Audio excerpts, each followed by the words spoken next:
Чымыны да учуп жүрөт. Эми бул кандай көрүнүш, я? Кафе пока өзүнүн эме нормаларын алып келмейинче ачпагыла бүгүн. Газондор жазалып, могу тегерек жерди тазаланып калды. Жакшыбы? Туурабы? Иш сонун болуп атат. Жакшы. Бул жер жакшы болгондон кийин башка жер да жакшы болуш керекпи? Бир гана Ош базары эмес, же базарлар эмес.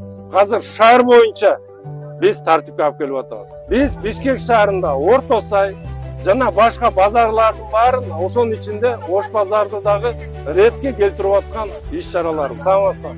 Тазаланган өзүңөргө жагып атабы я? Жумуш издейсиз атасың. 1400 орун бар бизде. Азыр муакта эл өтүп атат, аларга жагып атат, кандайбы? Пиялдын үстүндөгү лотокто Мыйзамсыз содага жол берилди. Мына могу эче мен таанып калдым, видеодон көрүп атам. Мэрге дейт, мен туугандарым да бар дейт арасында. Могу сода кылып аткандар 1000 сомдо дейт. Мындай клевета кылып жөн эмени айтышта болбойт да. Ким иштетип атат сени? Я. Ким иштетип атат сени?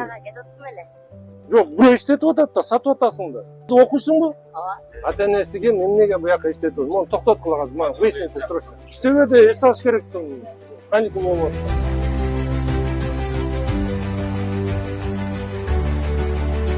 Объекттер эмнеге албай атасыңар? Заезд, выезддер карагансыңар да, буяка пожарный киреби? Эки жумада уже биз пожарный келди. Пожарныйды ирип чыкканда болуш керек. Башынан аягына чейин. Бул кандай жооп бербесе эмнеге бул иштеп атат? Последнее китайское предупреждение. Давай бүгүн предписание берип, могу бүт эмелер бар, оңдоп түздөгүлө, кантип иши кетип чыгат буяка? Орун бар да. Сотабыз кисе. Баарын кетирип атсак аксакал. Сүйлөштүкпү? Урушпайсызбы? Акчасын берайын. Акырын чыгып. Атайын күндөрдү белгилеп койдук, шарт түзүп бердик силерге. Бири-бирибизди угуп, түшүнүп билишелик,